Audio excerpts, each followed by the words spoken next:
Hello, everyone, and welcome back to another episode of The Locker Room. Today, we have a special episode for you as Zach is no longer with us this week. No, he's not dead or anything, but he is gone on a Jonas Brothers concert with his girlfriend. So today, I am joined by a very special guest, my friend, former roommate, also fantasy football commissioner in our league, Jordan Navarro. Jordan, it's great to have you here today. Yeah, it's great to be here, Tommy. It's been a while since we talked, so this will be good to catch up and talk about some sports. Obviously, I'm a huge sports fan, and I know you are too. It's why we click. It's why we were such great roommates, and I'm just happy to be here, man. Yeah, Jordan and I living together was somewhat like maybe a first take or undisputed between us. For sure. Shannon Sharp, Skip Bayless, and Stephen A. versus Max action from time to time. But yeah, it's gonna be great. So I'm gonna jump right in. Thursday night game this week: Houston Texans and Carolina Panthers. Not a 5-star rating of a game. Definitely not, especially the first half. Yeah, the first half was maybe like watching a high school football game. For sure. Yeah. So, but yeah, let's get into it. It was a closer game than expected. And really, the Texans got a solid performance, I'd say, from their rookie quarterback, Davis Mills, in his first career start. Nothing too great, nothing terrible. But really, they couldn't really run the ball, or they can't prevent big plays. So they ended up losing 24-9, Carolina. Panthers took over the game at halftime. They outscored Houston 17-3. Really, they had an easy win in the second half, but they lose some key players in that first half, with J.C. Horn going out with a broken foot and Christian McCaffrey suffering his fourth injury in the past year with pulling that hammy. He's going to be out for a couple weeks. But Carolina is now the first 3-0 team in the league, which I don't know about you, but I was not expecting them to start out 3-0. Carolina is benefiting from what I call anti-Adam Gase. Sam Darnold leaving Adam Gase, he looks a lot more comfortable. And I don't even think that he's shown any more talent than we already knew he had. I think it's the team is better around him in the scheme. So I'm not going to say I'm shocked, right? But it is definitely a surprise that they're 3-0. But I could have easily seen them 2-1. I didn't see them 0-3 or 1-2. So this is not surprising or not shocking, but it is a little bit of a surprise. Yeah, I definitely, with Sam Darnold, he was not the first quarterback taken, but I believe he was a second. So he is showing that he still has potential in this league. It kind of reminds me of like a revival of his career, like maybe like Ryan Tannehill going to Tennessee. Yeah. So I definitely do think he's clicking well in Carolina and will have a foreseeable future there. But why don't you break down some stats for us for Carolina? So Carolina had kind of a weird game plan going in. I feel like after CMC went down, CMC had 7 carries for 31 yards, only averaging 4.4 yards a carry. He looked okay outside of a couple big runs. It just looked like they couldn't really get him going. I don't know if he injured his hamstring and stayed in too long. Maybe that was the problem. I don't really know. But they kept running the ball. They didn't do a whole lot of play action. But once Chuba Hubbard came in, he had 11 carries, 52 yards. Royce Freeman had 5 carries, 17 yards. They finally got the running game going a little bit. Sam Darnold finally got some pressure from that first half relieved, and he looked way more comfortable in the second half. He finished with 23 completions on 34 attempts for 304 yards. He was sacked 3 times, but overall, a decent performance from Sam Darnold. I would have liked to see him play better against the Texans, but I think I don't know if it's an indictment on Carolina as more of it is the Texans aren't going to be as terrible as everyone thinks they're going to be on defense, at least.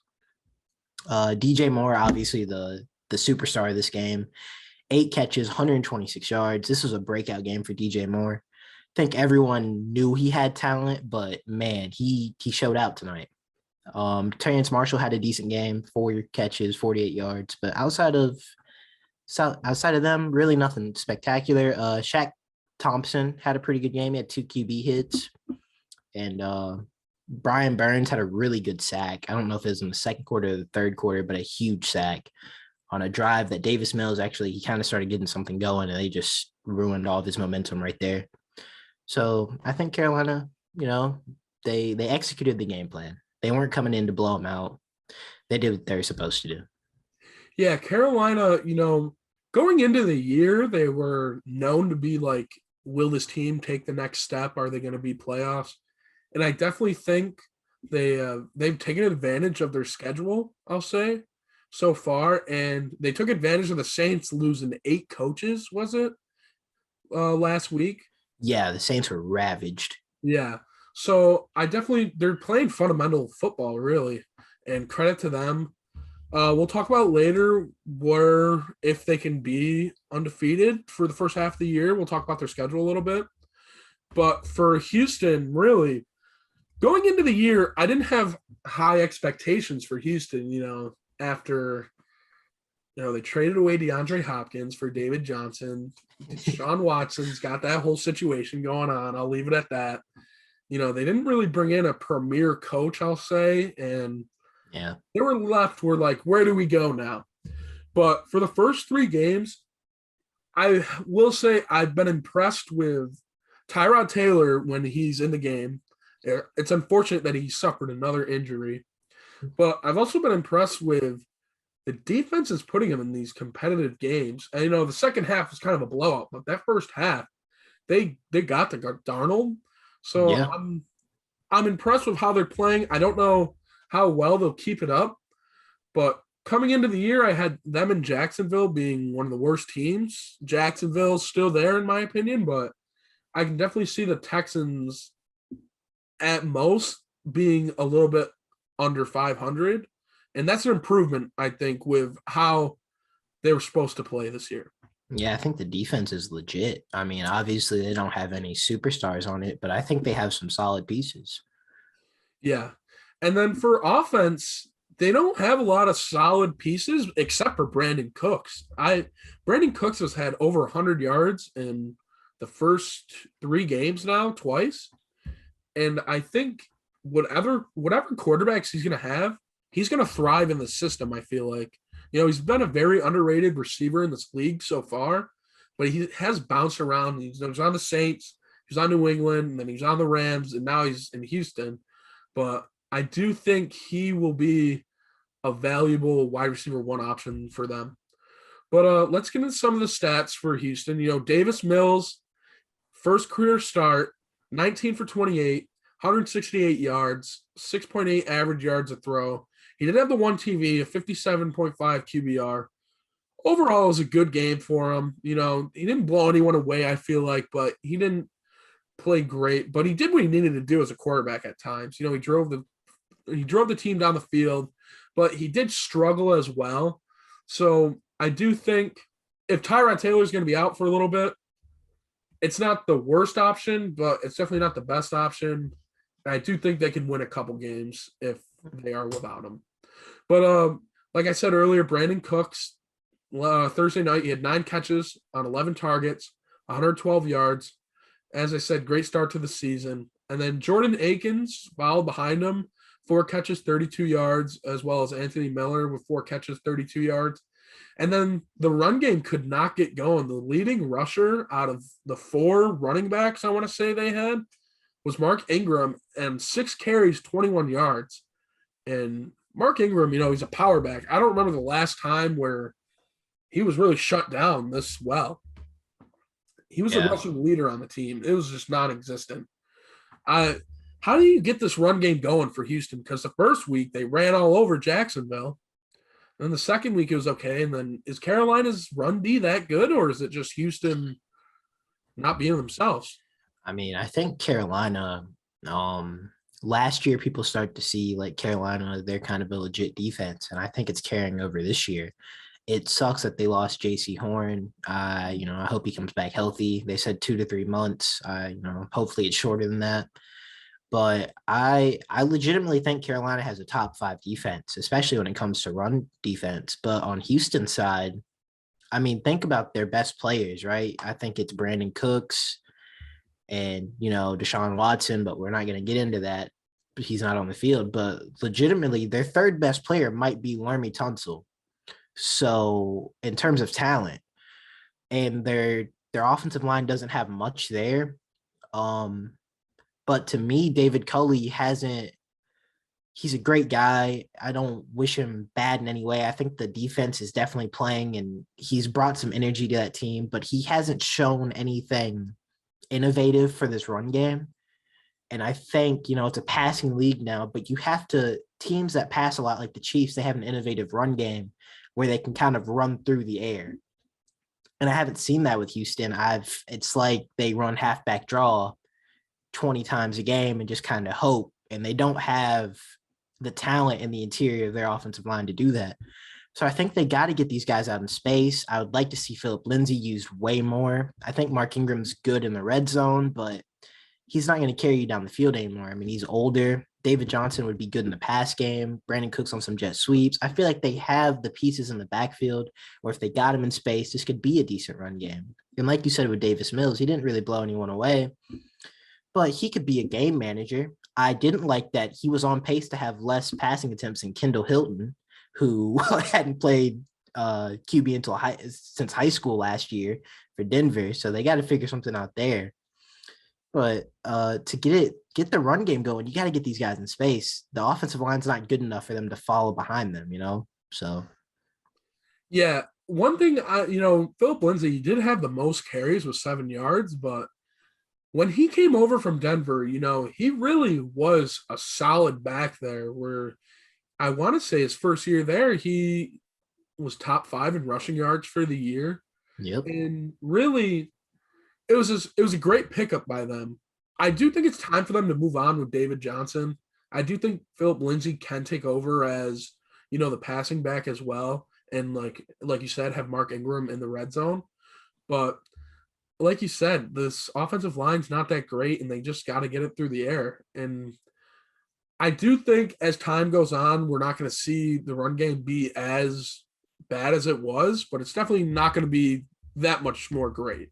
Yeah, I mean, this is rock bottom. I don't think you can go much lower than 6 carries for 21 yards. So, yeah, like time will tell. That's all I'll leave it at. But the defense, last night, 3 sacks, 3 tackles for loss, 5 QB hits.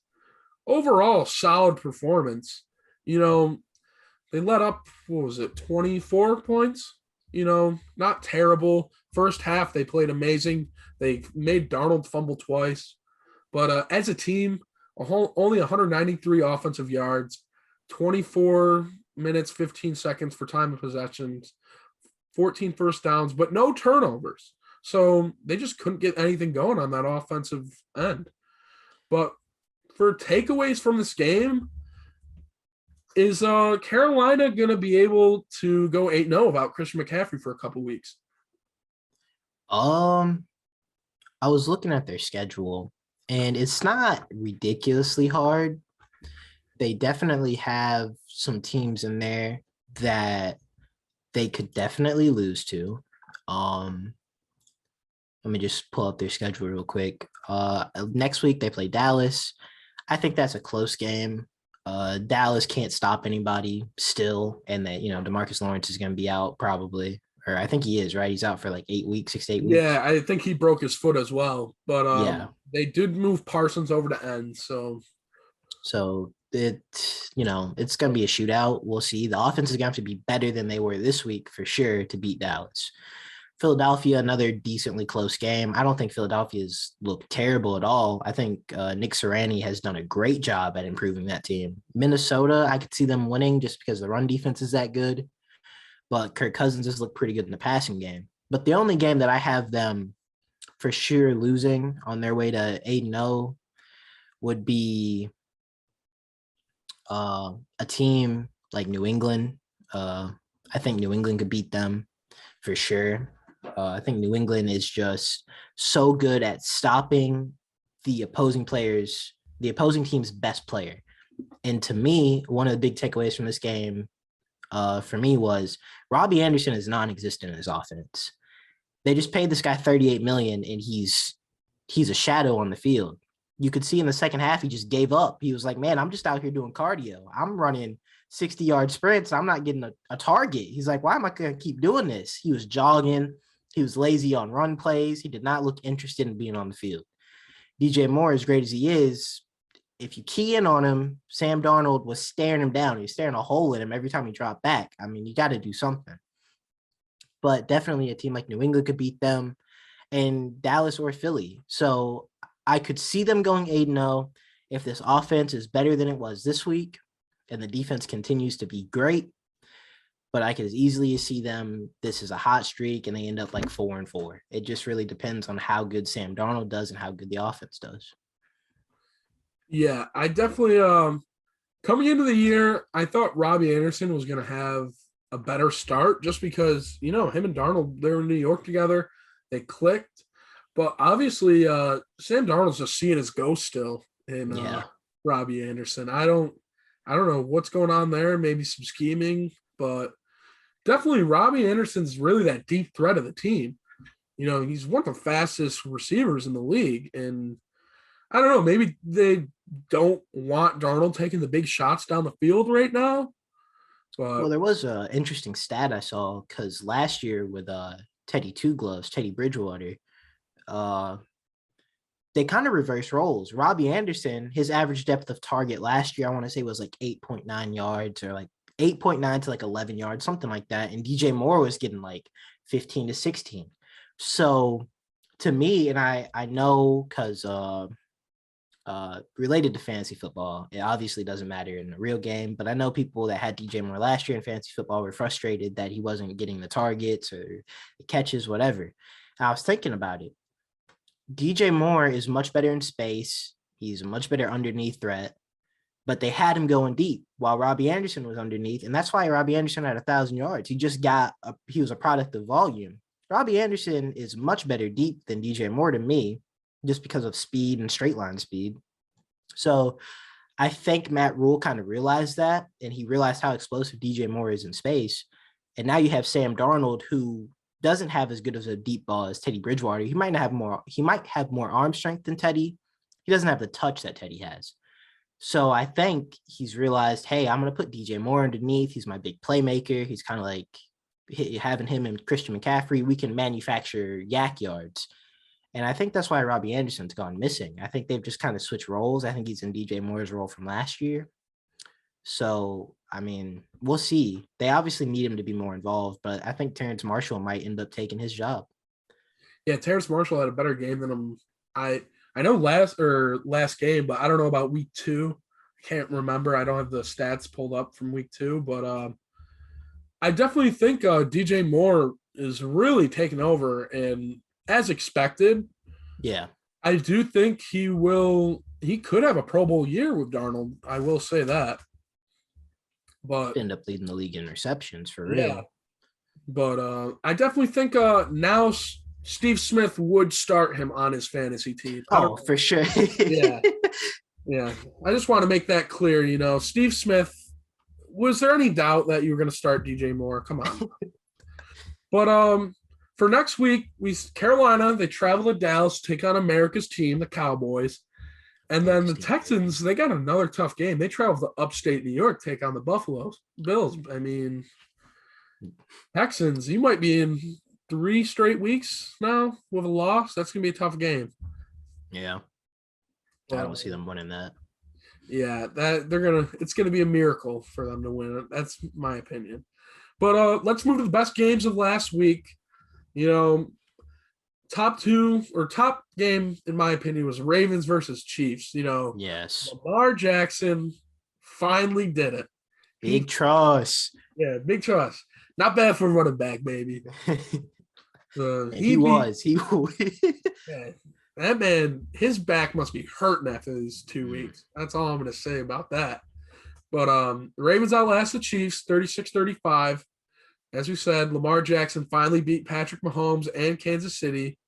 Jackson was 0 for 3 against Kansas City coming into this game, and he used all of his skills to beat them. I'll leave it at that. Jump throws, read options, breaking out of sacks, whatever it needed to do, he did it.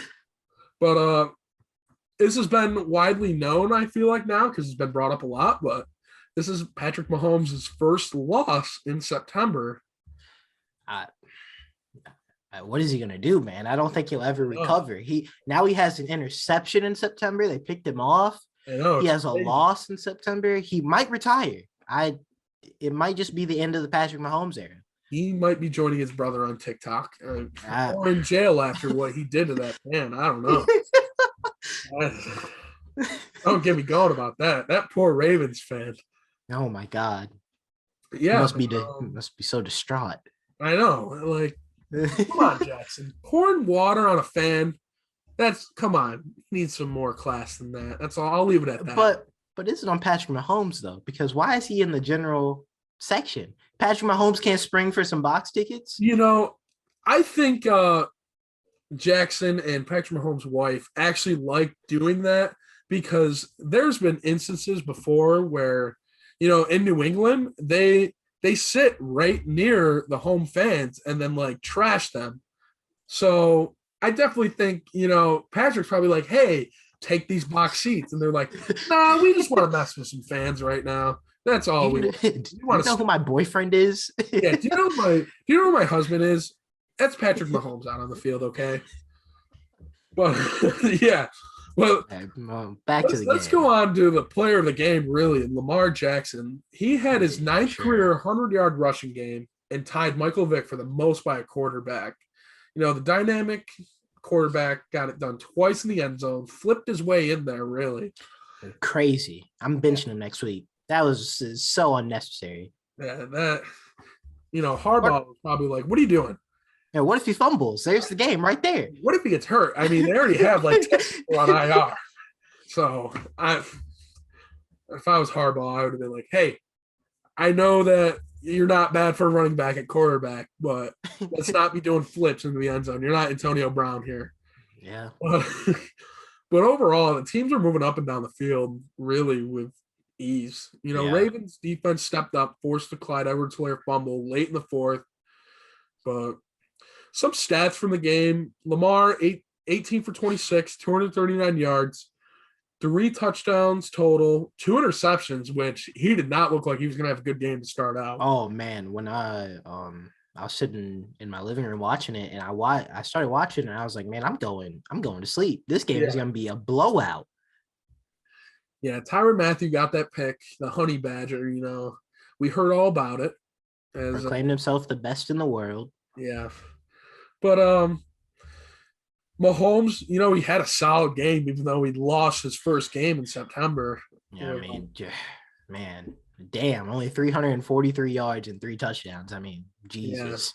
Yeah. And he had that beautiful touchdown, I want to say, to DeMarcus Robinson on the run and then right in the end zone. It wasn't no Tony toe tap, but he tapped in for those 2 feet. And then Kels, 7 for 109. 1 TD. But the biggest surprise to me was Tyreek Hill, 3 catches, 14 yards. He is human. Someone finally stopped the 2-headed monster of KC. Yeah, when was the last time we've seen Tyreek Hill like under 50 yards in a game? Under 50 yards in the first quarter. Yeah. Like, dude puts up 200 yards in 2 quarters, man. We just like, it's Tyreek Hill. Yeah, I mean, you could say that like Tyreek was like, I'm out this game, or peace. Hey, peace, yeah. But after watching this game, I was thinking to myself, can the Ravens still be a playoff team even though their whole team's like made of glass right now? Or well, they might lose to Detroit because I think their entire starting defense is out. And I'm pretty sure Ronnie Stanley is going to be out against Detroit. So let's pump the brakes. If they get past the mighty Detroit Lions with all these injuries, we can call it a playoff contender. We might see Lamar Jackson throw the ball maybe 5 times against Detroit next week. I mean, he might go in and just start running. We've seen Detroit not be able to stop 2 teams now on the run with the 49ers 4-headed monster of a running back committee. Yeah.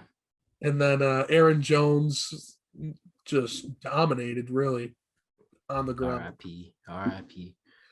And then for my other takeaway was, is this Chiefs defense going to come back to haunt them and, not being able to like sign some premier defensive players. Well, I think the problem with the Chiefs defense is the same as it is every year, right? I don't think their pass rush is outstanding. I think it's serviceable. But here's the thing. Either you have to have an elite pass rush and like an average secondary, and the quarterbacks have no time to throw the ball, so your average secondary plays up, or you have a elite secondary and an average pass rush, and you can make up for not getting any pressure. With the Chiefs, it's like Anthony Hitchens at middle linebacker, outside linebacker, whichever one he plays. He's not good in coverage. So all your linebackers are just run stoppers, right? You have two decent safeties, one great safety. Tyrann Mathieu, great. They have good corners, but it's just like outside of Chris Jones, man, they have a whole bunch of situational pass rushers. Like, they don't get enough pressure consistently for their secondary to be great. I think they have a good secondary, but their secondary is going to rely on some pass rush, and they just don't get it. Yeah, I definitely think they're going to be in some shootouts this year, way more than they're used to, because, right now they're probably in maybe the best division in football with the Raiders, Broncos, and Chargers. And really, Chargers have a really high-powered offense behind Herbert. They let him air it out. And then Derek Carr has beaten the Chiefs before. He beat them last year. And the second game they played him really tough. And then now you got Teddy Two Glove airing the ball out in Denver. Denver looks really good this year. Yeah, Denver, and they're solid on both sides of the ball. Yep. So it's going to be an interesting year for them. I will say that. We've been used to Kansas City dominating. I don't think they're going to dominate every game now, just because we saw it last week with Cleveland. I mean, they gave up a hefty amount of points. Also, I think the tape is out there on how to beat Kansas City now, right? Like, you go back to 2 years ago in the Super Bowl, the Niners did a great job. And I mean, Sammy Watkins burned Richard Sherman. Tyreek Hill had the big catch between Jimmy Ward and Jarqueski Tart.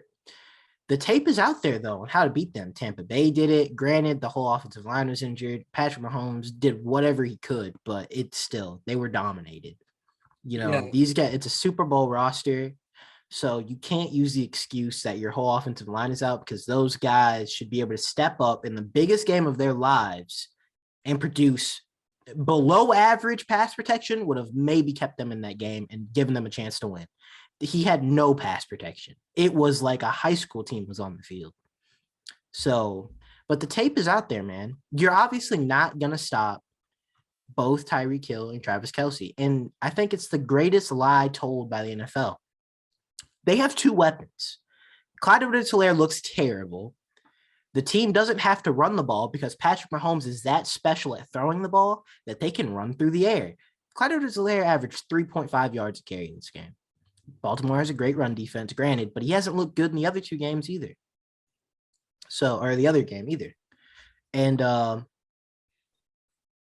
you have a whole bunch of guys that are fast. Brian Pringle, Mecole Hardman, Demarcus Robinson.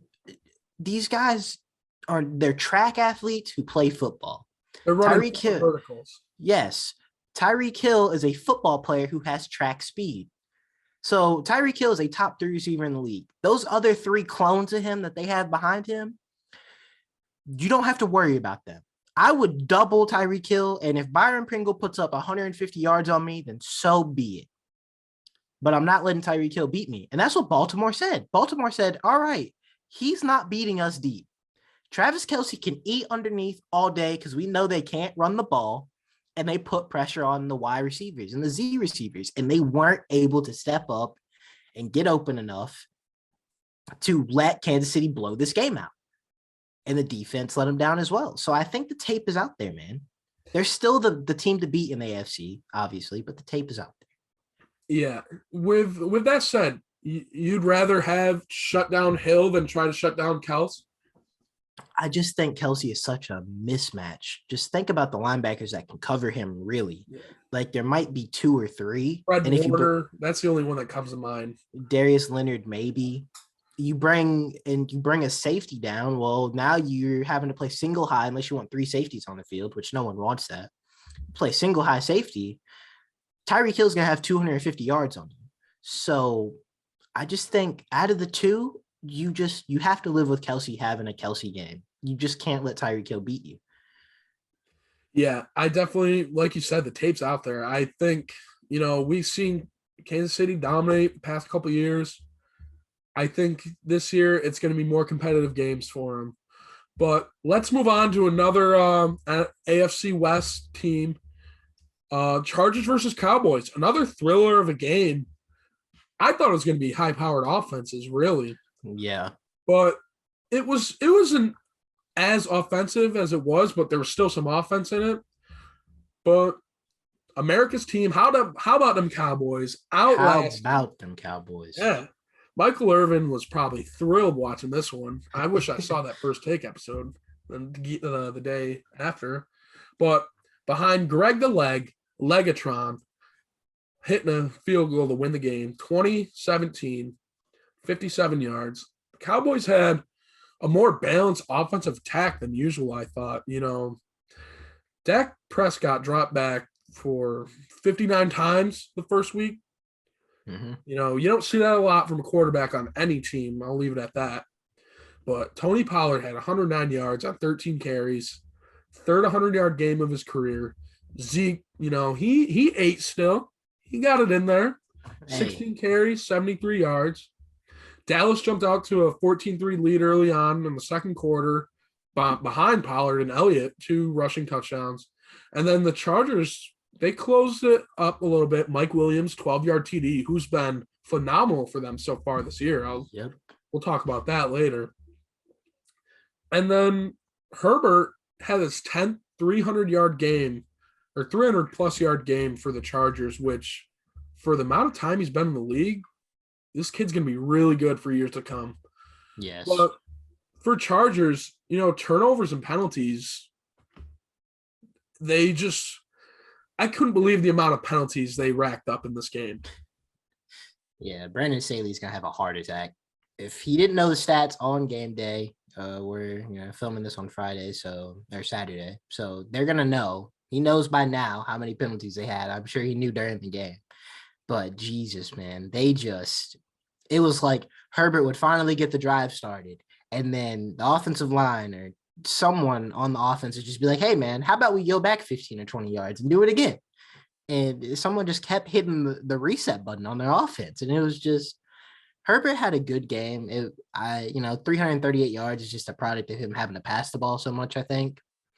It wasn't spectacular. It was one of the weaker games he's played. But like you said, just insane amount of mistakes and mental errors from the offense this week. Yeah, 12 flags, I'll say, for 99 yards. And I know like a lot of people are upset that the refs are throwing too many flags right now, but watching the game live, they were actual penalties. It's not the refs just compensating for, the whole taunting rule. I know Jared Cook, they hit him with a taunting, but they ended up taking the illegal formation one, so it didn't matter anyway. Mm-hmm. But is this a product of a little bit of Dallas's pass rush kind of playing effect to that? Or is it just the Chargers beating themselves? I think it's a little bit of both. First, I want to highlight Micah Parsons, who got dominated by Gronk in his first week, which, don't worry, Micah, Gronk has made a lot of linebackers and safeties look bad over his career. No one knew he was going to come out of the fountain of the youth this year. Maybe if it was last year, you might have had a chance. But they tell this kid, hey, you're going to be the quarterback of our defense. You're going to step in. We got Van Der Esch, we got Jalen Smith, but you are the guy. He got drafted and was above both of them, and they're both good linebackers. They were like, you're the guy. He's 21, 22, didn't really play. I don't know if he played his college season or not. Senior year. Yeah. So, and then they're off from football. Week 2, they tell him, hey, you're going to be a defensive end and you're going to rush. Hello? Hasn't played since high school. Yeah. And he got a sack in this game. I want to say he got to Herbert in the backfield at least 11 times. He had a phenomenal game. Phenomenal. This kid looks special. So I think it's a little bit of both. I think the Chargers obviously shot themselves in the foot a million times, but Dallas, without DeMarcus Lawrence, was able to produce a spectacular pass rush. Yeah. And they were also out Randy Gregory. Randy Gregory was out too, who, he's not a premier pass rush player in the league, but I'd say he's definitely above average. Oh, yeah, for sure. And then, this week they face Philly. They're planning on keeping Parsons at end. And then now they have Gregory, Parsons at both ends. And, we could see both of them wreak havoc there in Philly. Yeah. Jalen Hurts is a faster quarterback to where, he's been running a lot back there. And we could see Parsons, I'd say containing him, really, if he runs to his side. Well, to me, Justin Herbert, if you're comparing the two, Justin Herbert, Jalen Hurts, right? Jalen Hurts, when he gets out of the pocket, special. In the pocket, we just saw the 49ers do it, man. You take away his 91-yard pass, he had 99 yards on the day. And I'm not saying the Cowboys pass rush is the 49ers pass rush. It's not. But they allow Jalen Hurts to get 80 yards still. But in the pocket, he was uncomfortable. He did not look good all day. Justin Herbert in the pocket, that's where he's special. That's where he's comfortable at, moving in the pocket. I would say it's akin to an Aaron Rodgers. Aaron Rodgers isn't fast, but in the pocket, he is shifty. So, yeah, I think Micah Parsons could have a huge day against Jalen Hurts. Yeah, I definitely think, too, they're going to be out DeMarcus Lawrence for, I want to say they said 6 to 8 weeks. So are you keeping him at end that whole time, or are you switching him back between end and linebacker depending on what game they're playing? I think it depends on how good Jalen Smith plays, because Jalen Smith, it hurts me to say as a Notre Dame fan, but he has not lived up to the pedigree that everyone thought he had coming into his career. Obviously, he had that gruesome leg injury, so that probably played a part in it, but he looked out of shape last year, did not look good this year in training camp, and in preseason, he didn't look good. He's looked better in the games, but if Jalen Smith doesn't do his job, I think you have to move Micah Parsons to linebacker. Just because, like I said with the Chiefs, I think your pass rush is good enough with Randy Gregory, and they could mix and match pieces where they could generate a pass rush without Micah Parsons, and their secondary would need help. Now, if they move him back and they can't generate pass rush, and I think you have to play Micah Parsons where he's most impactful, and that would be defensive end. Yeah, this Dallas defense is relatively young. They took Diggs last year, who has had up and down games in the league, but I'd say to start the season, it's definitely been an improvement. He had the pick last week, and then week one, he made some big plays. He almost had the interception. Yep, he shut down Mike Evans. Mike Evans did not look interested in running routes against him whatsoever. I definitely think that secondary is very weak still. It's a young secondary, so I definitely do think you're going to need that pass rush. Yeah. But for this defense to have 6 turnovers in the first 2 weeks, this is a surprise. Big improvement from last year. Yep. But can they keep it up? I don't know. That's the thing. It'll just depend. I think early in the season, I think a lot of teams didn't play their players in training camp. So I'd say the first 4 weeks of this year is kind of everyone playing into shape. Starting week 5 is when you're really going to see great defenses move away from the pack, and we'll really start to see the top 5, top 6 defenses really entrench themselves there. So if the Cowboys are top 10 even in turnovers, I will be shocked. But I could see it happening. This defense has looked better. I'm not going to say anything other than that. It's looked better. It has looked much better than last year. Yeah, it definitely still has holes, like we said, with the run game. It's still shaky, but Dan Quinn's done a good job. He was the defensive coordinator for the Legion of Boom, so he definitely has a defensive background. He knows how to produce a good defense. Yep. And one thing I thought that I was saw interesting was he was having players wear boxing gloves and punch out the ball. I've That never seen that before. Have you? that's pretty smart though when you Yeah. think about it. Smart. So I definitely do think we're going to see some fumbles or this team cause a lot of fumbles. But 2 games, those were the best 2 games. Let's talk about some awards on the week. Who were your NFC awards? For offensive player of the week in the NFC, I would have to say it's either between Kyler Murray, who played pretty damn great against Minnesota, but I would be remiss to not say Aaron Jones. Aaron Jones absolutely single-handedly dismantled the Lions. 4 touchdowns. It's hard to compete with that. Defensive player of the week is, for me, is the actual defensive player of the week is Mike Edwards. Mike Edwards is safety out of Tampa Bay. He had 2 picks. I think both were in the fourth quarter, I believe. He had a huge day against Atlanta. Obviously, they were never in, threat to lose that game, but it was definitely good to see him shut them down and win the game, shut it down. Rookie of the week, Rondell Moore. Huge day, breakout day for him. And I think the NFC team of the week, it's going to surprise you because it's not the team that you're expecting. You think Green Bay or Tampa Bay. I'm going to go with the Eagles. Okay. Now, I just said bad things about Jalen Hurts and how he didn't look comfortable at all. But what I want to say is Nick Sirianni has the Eagles defense looking legit. They look like an NFL caliber defense. Jalen Hurts still had 80 yards on the ground. Nick Sirianni needs his flowers now. I thought they were going to look awful.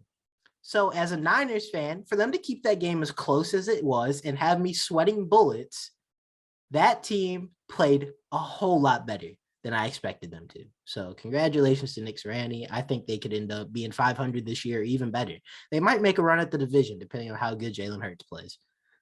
Yeah, I definitely do think, I think they've looked better than Washington, to be honest, as a whole, I'll say. But Brandon Graham went down for that defense. How big is that for them? Definitely huge, but that defensive line is there's so many veterans on it. I feel like if they put a young guy there, it's almost like they wouldn't need whoever they replace Brandon Graham with. I don't know if they'll replace him with a veteran or if they have a rookie or something. I don't know much about their depth chart, but if they replace him with a young guy, I mean, he's going to be playing next to Fletcher Cox. It's not going to be too hard for him to do his job because Fletcher Cox is going to do his job and Brandon Graham's job now. So it could be huge, but I don't think it will be that big I don't think it'll be as big as people think it'll be. Yeah, it'll be interesting to see. I'll say that. Now, NFC teams of the week. My AFC awards of the week. Offensive player of the year, I thought it was pretty easy. I had Derrick Henry, King Henry, career high 35 carries, 182 yards, and 3 touchdowns. Basically, almost all in the second half because I don't know where they were in the first half. But, he had 55 receiving yards on career high 6 receptions. Who's having Henry learn how to catch? They lost Jonnu Smith, and if you slap, what number did he wear? 81, whatever he wore. If you slap that on him, Derrick Henry looks like Jonnu Smith. So he might end up playing tight end. I don't know. Maybe they'll have him out wide. Is Derrick Henry better than Christian McCaffrey? That's the conversation we need to start having. If he starts turning into Christian McCaffrey, we thought 1,000 was impressive. It might be 2,000 1,000. It might not. It might be like 30 total touchdowns. What can't this man do now? Please. You can put him at linebacker right now, and he'd probably put up like 3 sacks in 4 weeks, we'll say. Yep. They say he has 4.6 speed, man. That man is running a 4.3 easy. I'm not, I'm going to the Jets game next week against the Titans. And to be honest, I cannot wait to see Derrick Henry just run right all over this team. Yeah, man. we saw Damian Harris have a little mini beastquake with 8 broken tackles. I don't think there's going to be anyone to be able to tackle Derrick Henry on the Jets. They might have to put 13 people out there on the field. It's crazy. But my AFC Defensive Player of the Week, I kind of, cheated on this one. I'm just taking the Bills D as a whole. To be able to shut down Miami to 0 points and cause multiple turnovers. They had, I want to say 4 or 5 sacks. I can't remember off the top of my head, but God, I did not expect that after, they had a solid performance against Pittsburgh, but this Miami team had nothing going for them. It sure didn't. And Jacoby Brisket came out there, and he did not look too good. Yeah, I know. Tua is not playing this week, and as Jacoby Brissett, we've seen good things from him, but I don't know anymore. That's going to be a nice game to watch. I'll leave it at that. But my rookie of the week was Asante Samuel Jr. 4 pass deflections, 1 INT, 3 tackles. And really, he stepped up for that defense, and shut down Amari Cooper. Amari Cooper did not have a good game. I know he was dealing with a little bit of a rib injury in the game, but we don't see Amari Cooper get shut down too often in this Mike McCarthy, Dak Prescott offense where they're airing the ball out this much. But it was props to a rookie. And the AFC Team of the Week, I think it's clear it's got to be the Ravens.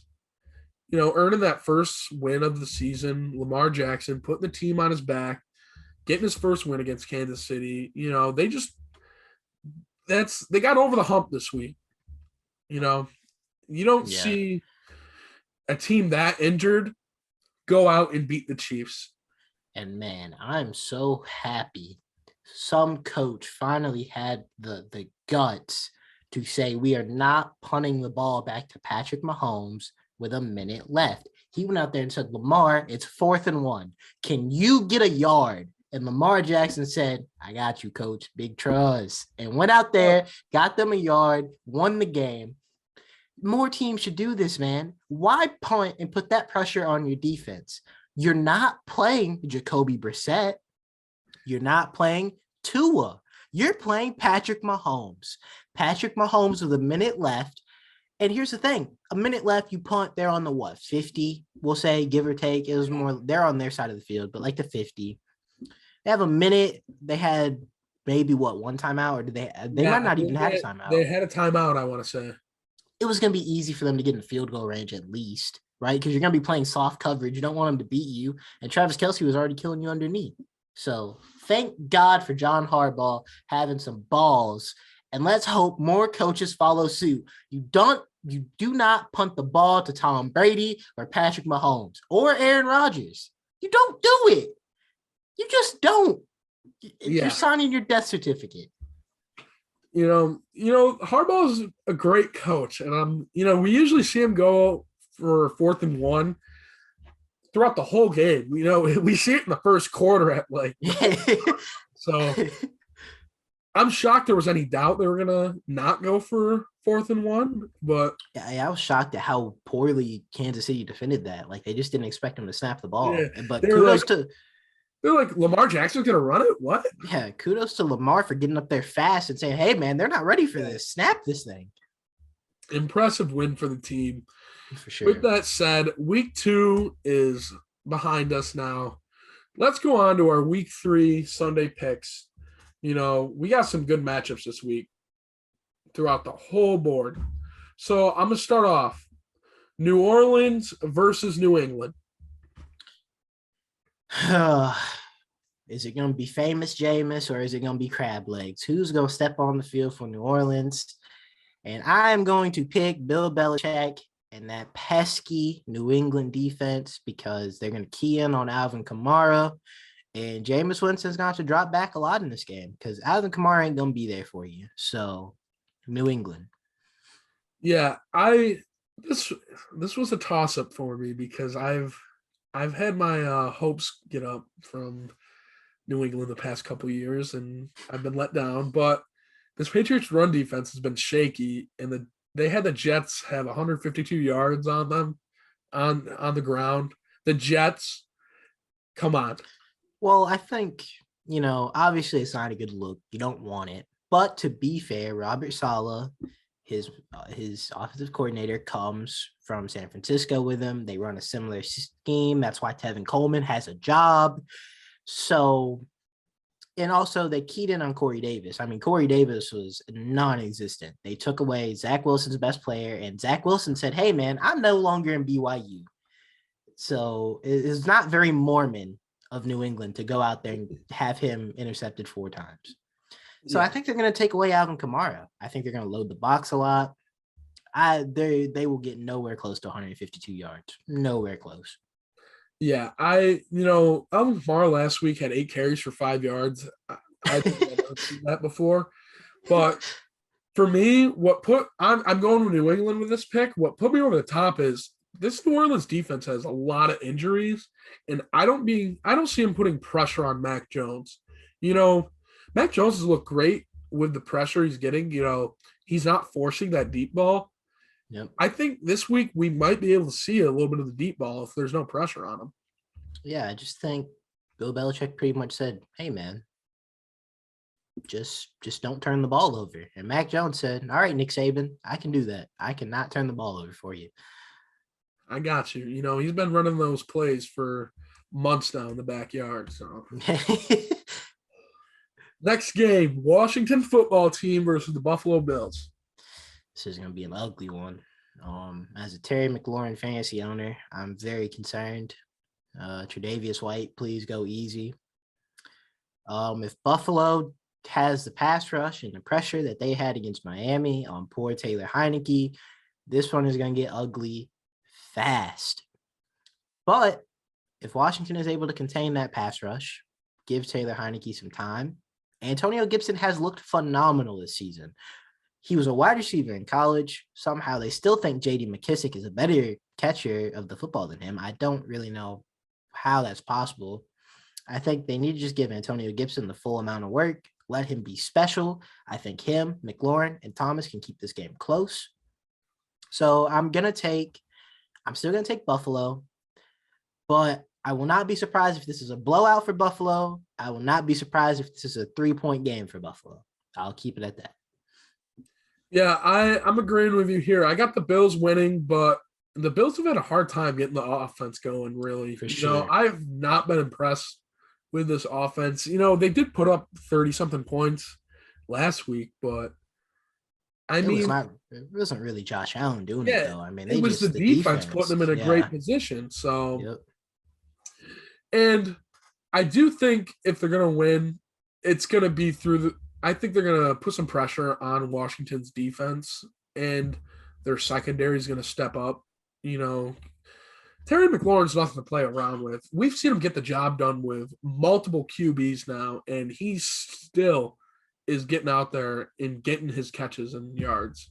And they're all contested too. I mean, he's like a damn center at this point. I mean, you throw the ball up to him, and Scary Terry's going to come down with it. It's a scary sight, I will say that.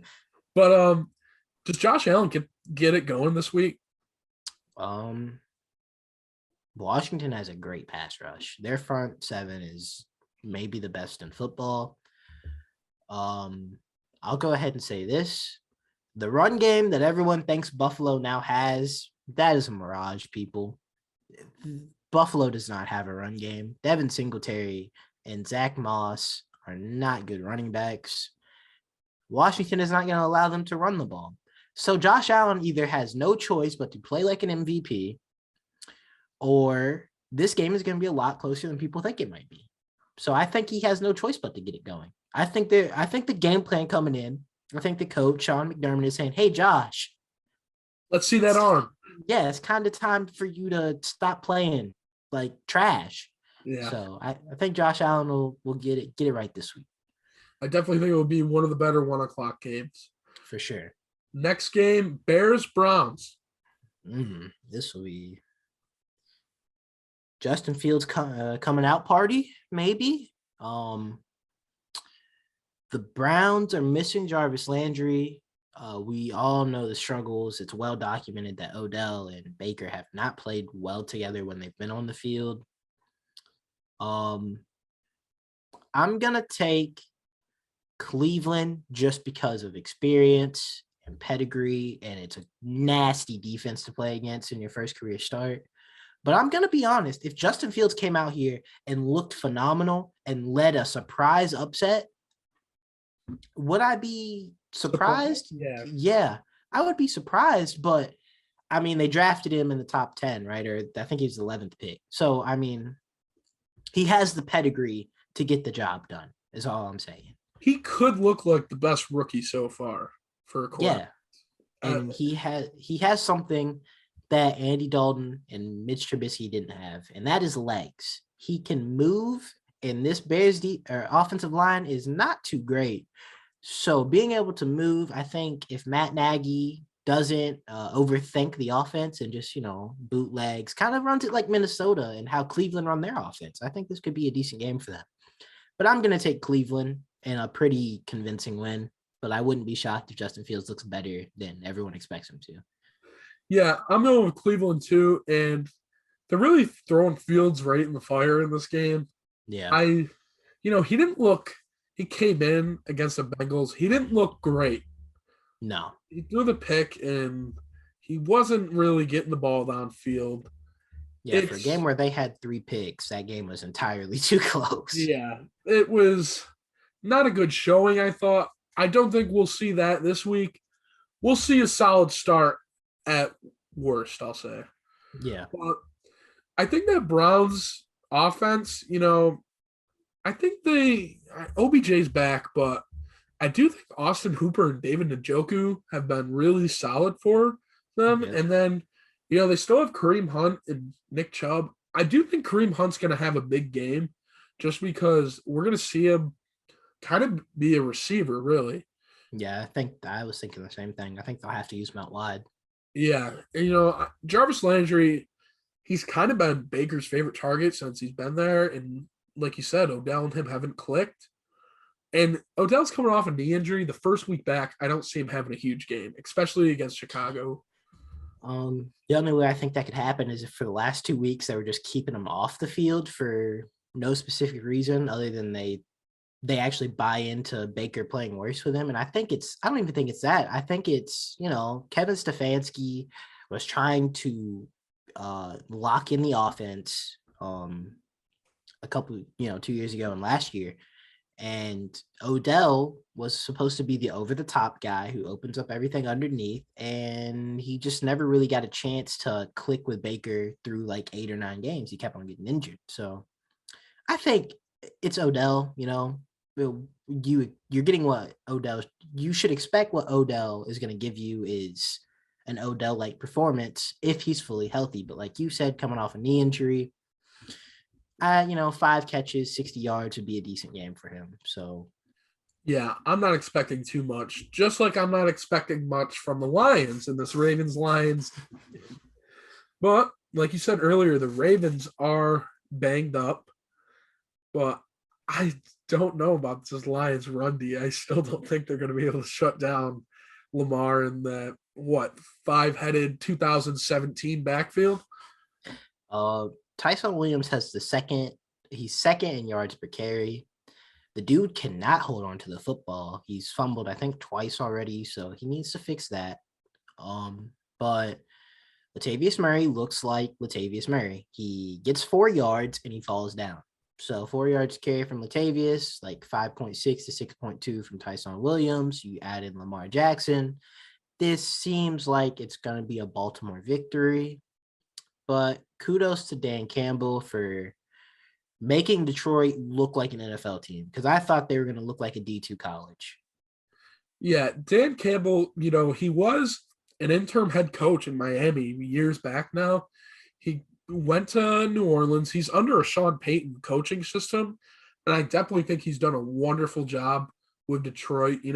He's kind of taking kneecaps and yeah, kind of. They're fighting. They're fighting. Yeah, they're fighting. He's definitely. We all thought this team was not going to play competitive. In the first 2 weeks, they played really competitive. So kudos to them. Next game we have is Colts Titans divisional game, and this could be one-sided. Well, I got news today. I saw the alert. Carson Wentz is going to play in this game. Okay. So thank God. But he has 2 sprained ankles.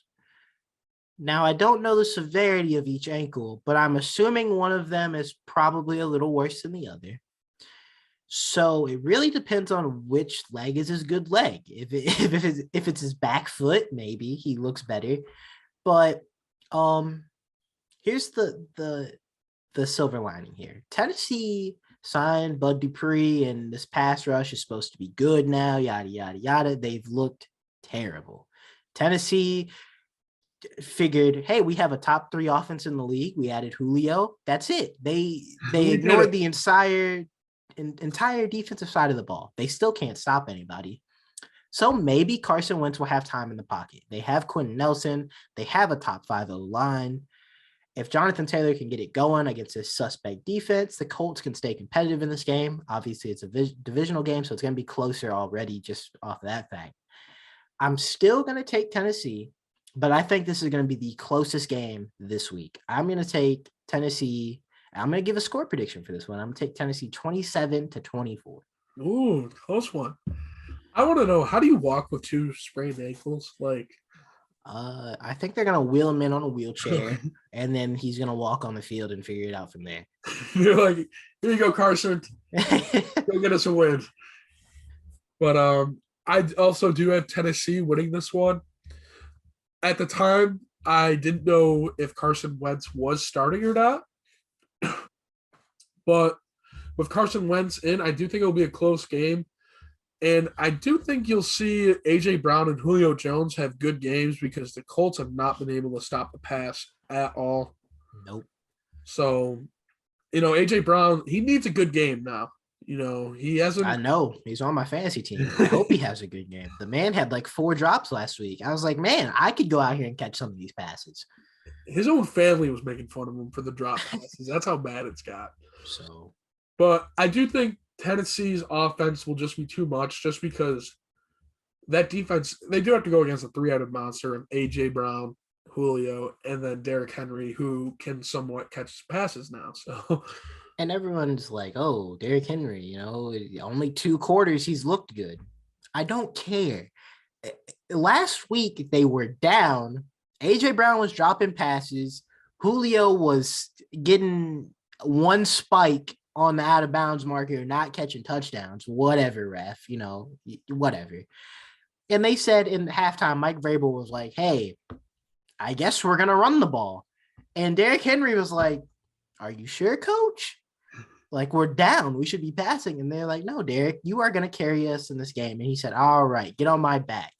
So if they're going to run the ball when they're down, I don't know what it was, like 14 points, something like that. I mean, yeah, damn. I mean, the receivers are going to eventually play well. So it's going to be hard to stop this offense. Yeah. And then the next game, we got 2 high-powered offense. We got Kansas City, LA Chargers. Man, I feel bad for Justin Herbert. He has to play a pissed-off Patrick Mahomes and Andy Reid. I think the Chargers have the offense to keep this game close. But I'm going to honestly say I'm going to take the Chiefs by 2 touchdowns. They're pissed off, So I feel like we're going to have one of those Patrick Mahomes games where we're going to see highlights from this game for the next 2 months on Twitter.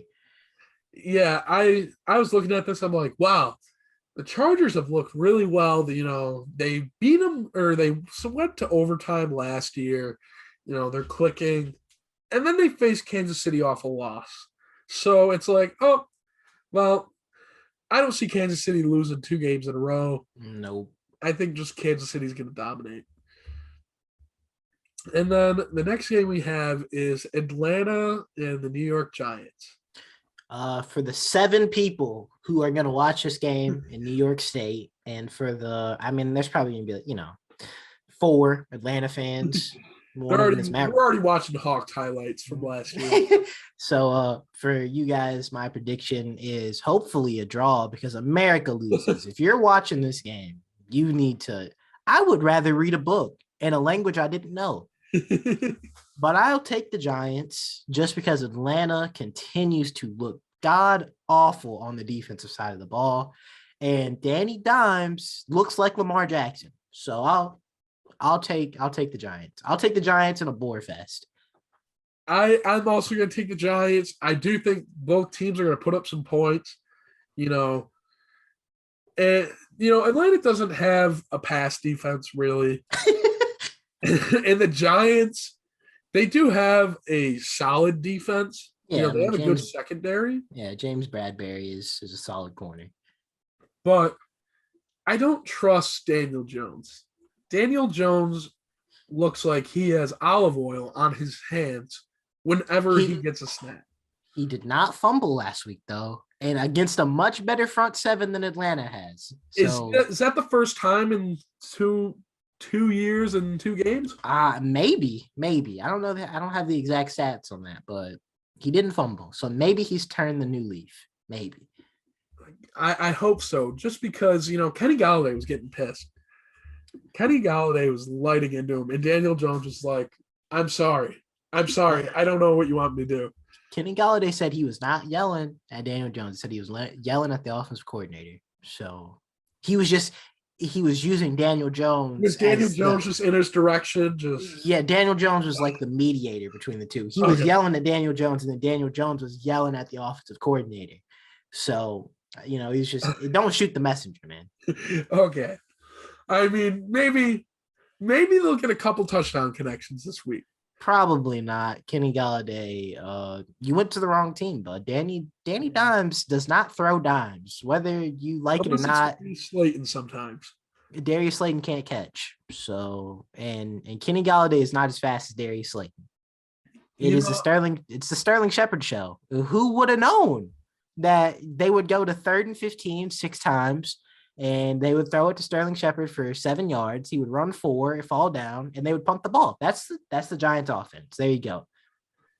Sterling Shepard show's nice and all, but then we'll get to like week 6 and he'll get turf toe for like the 4th year in a row. So, and Evan Ingram might come back this week, ladies and gentlemen. We might see even more drops. This could be an exciting game. Evan Ingram might have 9 targets, 3 catches for 10 yards and a touchdown. This is going to be an exciting game. Yeah, for the 7 people watching it, like you said. Yeah. But let's move on to Bengals Steelers. We'll talk about pretenders and contenders later on in a little bit. So I'm going to hold what I'm going to say about Pittsburgh until then. All I'm going to say is Cincinnati. I was just about to say, Jordan, do you believe in miracles? Because I do. And I do think, the Bengals are going to pull this one off just because although the Steelers have a way better defense than Cincinnati, they're without TJ Watt. And, Joe Hayden's injured. Devin Bush is injured. T. Higgins is out, but Jamar Chase looks spectacular. He knows how to catch a football. Yes, he fooled everybody. He was like, man, how can I fool the entire league? I'm going to tell him I can't catch a football. But, Joe Burrow, he's played 1 game against Pittsburgh. It wasn't solid at all. It was not. And he's coming off a bad game against Chicago. But with this injured Steelers D, I think they can get it done. I think Cincinnati wins in a close game. To the exact opposite spectrum, I have Arizona blowing out the Jacksonville Jaguars. Oh, man. Oh, Urban. This would be a good time for one of those heart conditions or tumors to show back up. Because let me tell you, if you think every week is like playing Alabama, wait until you see Alabama with an air raid offense. They are going to put up so many points, they might break the scoreboard. Thank God we don't have mechanical scoreboards anymore because the scoreboard operator would be passed out by the first end of the first. Yes. I would not be shocked if Arizona puts up 60 points. They're not going to because they're going to take their foot off the gas pedal. But if Cliff Kingsbury said, I'm tired of people saying I'm an average coach and said, I'm going to put up as many points as possible, they might put up 60 or 70 against Jacksonville. This game is going to be such a blowout. Such a blowout. Baby. Kyler Murray, 7 touchdowns, 500 yards. Dear God. And everyone's like, oh, D-Hop might be out. Okay, and we'll just throw AJ Green in his position. Oh, Christian Kirk, you want some catches this week? Okay. Rondell Moore? Okay. Yeah, it's Arizona fans will be watching it, and that's it. To talk about Jacksonville just for a second. Sunshine, Trevor Lawrence, the man they think is the next Andrew Luck. Overrated in my opinion. But Trevor Lawrence, I could see him having a mediocre game. It depends on if Chandler Jones and J.J. Watt have mercy. But if they do, Jacksonville fans might be just watching just to see how Trevor Lawrence plays. And he might play okay. Probably not, but maybe. Yeah, I definitely think Jacksonville needs to go get a coaching staff for Trevor Lawrence because I don't want to see this man's career wasted away. I just don't understand the Urban Meyer signing, man. If you're going to throw the bag at a college coach, there's only one to throw it at, and it's not Nick Saban. It's not Kirby Smart. It's Lincoln Riley. Urban Meyer saying this. Was it last year or 2 years ago now? Yeah, I've been saying this for 2 years. Yeah. Why would you, if you're going to hire a college coach, why not try to go get the dude who made Baker Mayfield and Kyler Murray back-to-back number 1 overall picks? Lincoln Riley, what money do you want on this check? And just, John Gruden got 10 for 100, and John Gruden was an offensive guru in the 90s and the early 2000s. So Spider 2 wide banana, baby. Derek Carr's look good with it. So yes. Now, next game, New York Jets versus Denver. I have Denver going 2-0 against New York. And I just think, they're solid on both sides of the football. The Jets are the Jets. And it's just not going to be – it might be competitive, but Denver's going to win. Yeah, there's nothing much to say about this game. I think Denver takes it convincingly. Zach Wilson can't play worse than he did last week. Let's pray. So I'll take Denver. Maybe Zach Wilson throws a touchdown, but Denver. Yeah. Zach Wilson was not seeing ghosts, surprisingly, like Sam Darnold did against. He wasn't seeing defenders, actually, is what his problem was, or his receivers, apparently. We talk about, he was throwing more picks than completions, but if you think about it, the ball wasn't hitting the ground at all. I saw a guy who knows that sharing is caring. And those are the Mormon values that were instilled in him at BYU. He just knows to love everybody, so everyone gets a catch, defense or offense. Next game, we got Miami versus Las Vegas. We got the Raiders. Just win, baby. I'm taking Vegas to start the season. What, 3-0, 2-1? Yeah, 3-0. 3-0, baby. Derek Carr MVP season. Not really, but maybe. Also, Miami is starting Jacoby Brissett, or who I like to call Brisket. So this is not going to be a good game for Miami. Yeah, Carr and Gruden have been just amazing to start the season. That chemistry is there. And, Carr is having a great season so far. Dolphins losing to it, like you said. And Max Crosby has just been like, I don't care who's on your offensive line. Get out of my way. Yeah, pretty much. Playing phenomenal football. And, Dolphins don't have a great offensive line, so I think Vegas takes this one. And then potential game of the week, Rams, Tampa Bay. This is going to be the most points. Unless Arizona decides to destroy Jacksonville, this will be the most points scored this week.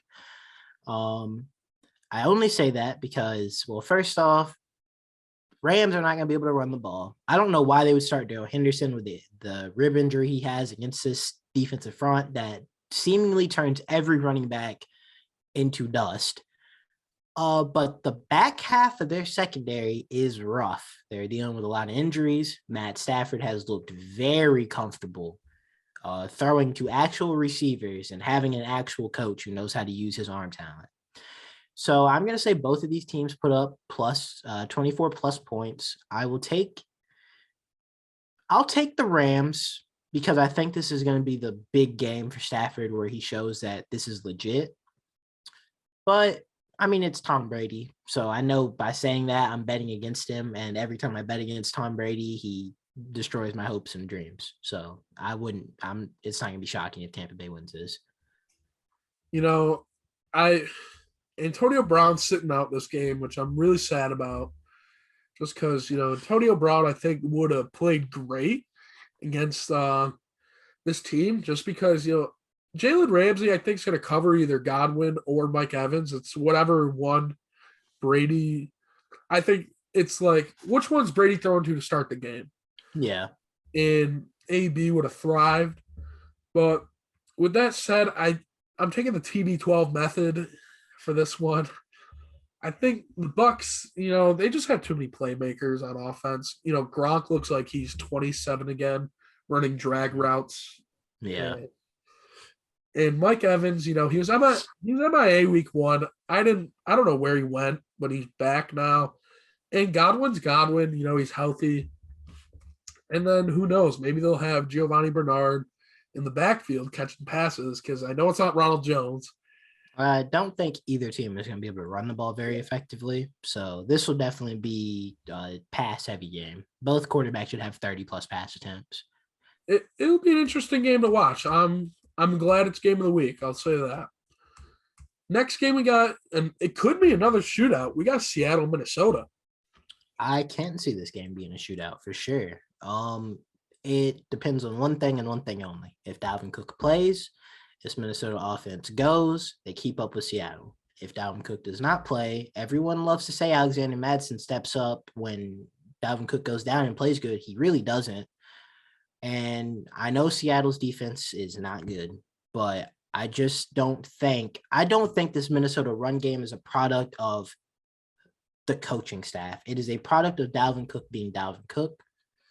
So I think they could stop Alexander Mattison. I don't think they can stop Dalvin Cook. So if Dalvin Cook plays, Minnesota will keep up. If Dalvin Cook doesn't play, Seattle might win this by a touchdown or two. Yeah, I have Seattle winning this one just because they're coming off a disappointing loss.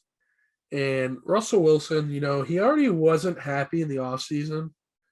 And, I think he's out for revenge just against the whole league. And I think he's going to cook just because that secondary is not good in Minnesota.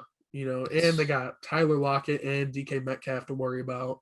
And DK has not had a game yet. And DK is getting tired of hearing about Tyler Lockett all the time. Yeah. I think this might be the week we see Tyler Lockett he might still have a good game, but he's going to be outperformed. In Minnesota, I think they'll keep up with Justin Jefferson and Adam Thielen out wide. That Minnesota team should be better than they are. For sure. Dalvin Cook, he is kind of injury prone, but even with Dalvin Cook out, you should be able to get the passing game going. And next game we got Sunday night, Green Bay, San Fran. This is going to sound like I'm the biggest 49er homer there is, and it's because I am. But I'm going to take the 49ers by 2 touchdowns. Raheem Mostert's out. Elijah Mitchell will probably be out. JaMychal Hasty's going to be out. But that leaves Trey Sermon. And Trey Sermon was a second-round pick. They obviously traded up to get him. Kyle Shanahan doesn't usually mess up his running back picks. That's all I'm going to say. He could go pick somebody up off the street and they could get 50 yards in his system. We all know Green Bay sucks against the run. They have yet to fix that. We know that in 2019, they allowed the 49ers to run all over them in the playoffs. And they're going to be down to their third string left tackle, who's going to be matched up on D Ford and Nick Bosa the entire night. So, and Aaron Jones ain't scoring 4 touchdowns again. So I think this is going to be either Aaron Rodgers and Devontae Adams will them into this game, or like I said, and that's what I'll take is 49ers by 2 touchdowns. I think the 49ers are going to make a statement this week. You took all the points really right out of my mouth. I have San Fran too. Defense has played good this year. Shut them down in the NFC Championship game. Offensive line's already worse. And Aaron Rodgers is below 500 against the 49ers in his career. That is huge. There's not many teams where he's below 500. And another thing is basically you can put anyone out on Kevin King and they'll just outrun him. So it's going to be it's going to be Brandon Ayuk, and everyone's wondering where Brandon Ayuk is. He might show up this week. Yeah, Deebo Samuel's had a great start of the season. George Kittle might get it going. We know Jimmy G might run some play action and actually let it loose. So I got San Fran winning this one. It's not that I don't think Green Bay is a good team. That offensive line's banged up. I just think when you put Green Bay in a position where the running back or the running game is the main way the other team scores, they just don't stop it. They just don't stop it. And I don't know whose fault that is, because it's not like they don't have playmakers on the defense, right? Well, Za'Darius Smith did go on IR. So they have Kenny Clark, who might be the best pure nose tackle. If you're talking about just being a defensive tackle, Kenny Clark is a beast. So it doesn't really make much sense to me how teams are just able to run over them so easily. And the 49ers offensive line has looked excellent. Last week, it looked way better in pass protection than it did in run game, but I think that's more credit to Philadelphia. I just don't see Green Bay keeping up with any team that runs the football well. And it's sad, but that's just the way it is. Yeah, I don't know if we'll see anything different with a new defensive coordinator, maybe. Mike Pettin is gone in Green Bay. But it'll be definitely interesting to see. With that said, you did talk about Philly. That's our next game. Monday night, Dallas Cowboys versus Philadelphia Eagles. Like I touched back when I was talking about Dallas, I think Micah Parsons can have a huge game because Jalen Hurts still doesn't look too comfortable in the pocket to me. He also, like I said, he didn't have a great game against the Niners, but he was special when he got outside the pocket. And if they can give him good pass protection, make him comfortable in the pocket, Philly can win this game. Their defense is legit. They look way better than they did last year. They're playing for their new head coach. Philly can win this game. I'm not going to take them. I'm still going to take Dallas, but Philly can 100% win this game and make their big statement that they are legit. They're going to be a player in the NFC East. How about them Cowboys? I do think Dallas has looked better than last year, and their offenses look great. But Philly has played competitive football every week. I do think Atlanta kind of made them look better than they are. Oh, for sure. I do think the San Fran game was a little bit more of a reality check for them. I just think the Dallas Cowboys offense has a lot of more playmakers than Philly's offense. And I think, Philly's defense is good, but they got to stop Amari Cooper, CeeDee Lamb, Zeke, now Tony Pollard. You got to somewhat try to stop Dak, and they got 2 decent tight ends. I mean, Blake Jarwin and Dalton Schultz are very decent tight ends. Dalton Schultz, I think, is an underrated blocker. I think he's done a great job with that. Jarwin was out last year, but he was supposed to be a sleeper tight end in the league. We haven't really seen him get a lot of targets, but he's capable of getting some nice catches and really getting a lot of yak yards. And really, Michael Gallup is out, but Cedric Wilson stepped up for him. This team's got a lot of weapons, and I think it's just going to be hard to stop the offense. I agree. So with all the week three picks done, there's a new segment this week, Contenders Pretenders. I'm going to tell you a team, Jordan, and I want you to let us know, are they actual contenders or are they just playing pretend right now? So the first one I'll start off with is, you mentioned earlier, is the Pittsburgh Steelers. Contenders, pretenders? I'm going to say pretenders. I have a lot to say, but I'll keep it short. Big Ben does not look good. He looks the same as he did last year. They were throwing the ball 50 times last year. Unsurprisingly, that's when they started losing games. They let go of David DeCastro for some abhorrent reason. They can't run the football. Najee Harris is a special runner, and they can't run behind him. Chase Claypool has not connected with Big Ben on deep throws. Deontay Johnson is out now. He'll be back next week probably, but he's still out. Juju is the lone bright spot on this offense, actually. Juju has looked a whole lot better than he did last year. And I'm proud of Juju for realizing that last year was a disappointment, and he got in the gym, and he looks great. He looks fantastic this season. But I just don't see it with this team. I don't think their offense is nearly as good as people think it is. They have all the talent there, but the man commanding the ship should have been retired 2 seasons ago. Yeah, and he's dealing with a pectoral injury too. I know everyone's like, oh, Big Ben's injured. That's when he plays his best games. And I saw this segment, I think on ESPN, where someone compared the Steelers team to the Denver Broncos Super Bowl team years back, saying it'll be like Peyton Manning in his last year, and that's how this team will be. And I'm like, Peyton Manning did not look good his last year. They had Brock Osweiler come in at time to time, but I think they knew Peyton Manning's the guy anyway when it comes to playoffs. Yep.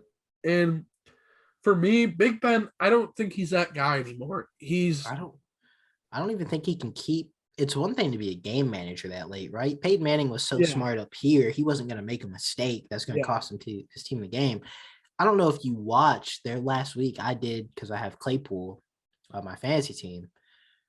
Big Ben he can't even get the ball out of bounds now. Sometimes he throws it up, and it's a 50-50 ball in double coverage. That interception he threw was an awful throw. I don't know if he was out of bounds but that was an awful throw. And another thing with Big Ben is, we always used to say, like, how's he break all these tackles and stuff?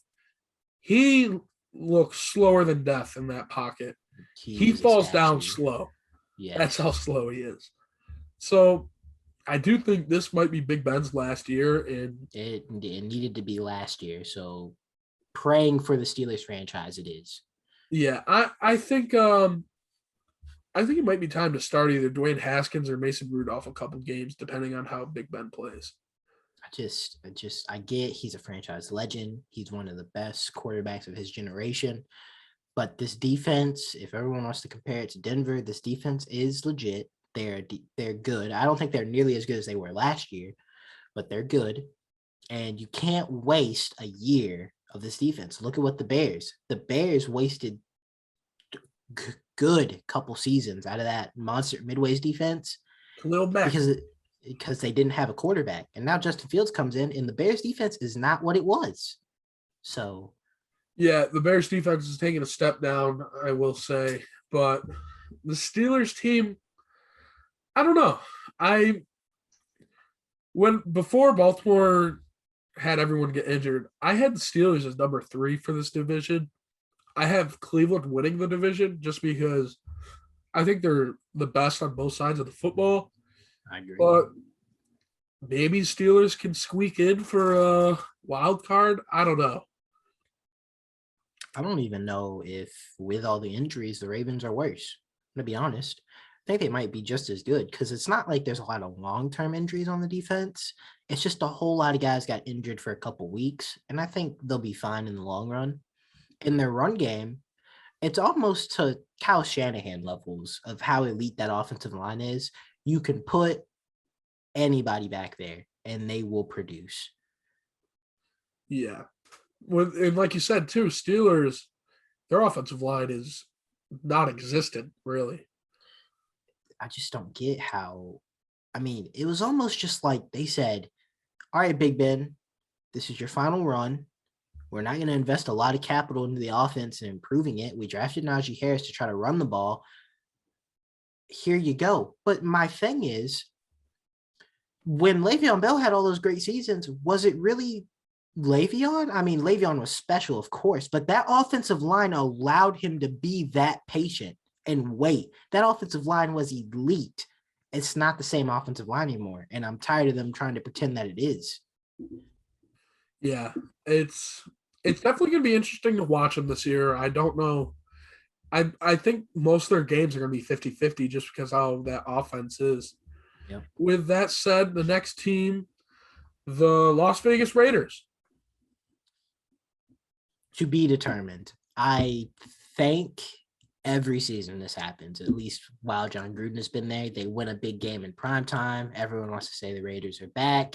And then something happens. And last year when I saw Derek Carr play against Atlanta, and this is going to be biased because I started him that week in fantasy, but that Raiders offense looked anemic.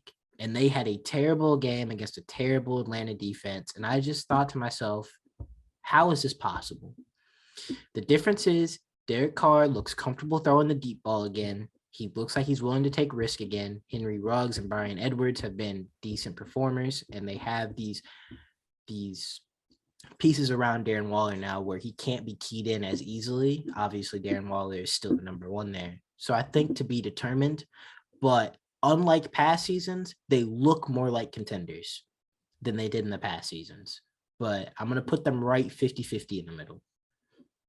Yeah, I agree. I do think it's kind of too early to tell for them because we've seen this story before, and we don't know if it's going to be different or if it's going to be the same. I'll switch to the NFC for this one. Arizona Cardinals, Contenders, Pretenders. Cliff Kingsbury continues to call plays the way he has, because I've thought in past years he's been very pedestrian. I didn't like how he tried to call his offense. If he continues to call plays like he has and Kyler Murray continues to look like an MVP, they're contenders, because I didn't think J.J. Watt would be that big of an addition, but Chandler Jones is eating right now, and their defense is benefiting from that. I think the defense is going to take a step back here in a couple weeks. They're not going to be close to the top 10. They're going to be a middle of the pack defense, though, and I think if Cliff Kingsbury can keep this offense the way it is, that might be all they need. So I'm going to say they're contenders. Yeah, I agree with you there. And then the next one, we talked about them earlier, Carolina. Same boat as the Raiders. I have to see more out of their offense. I think the defense is legit. I just have to see more. That's really all it is. And then another one, Cleveland Browns.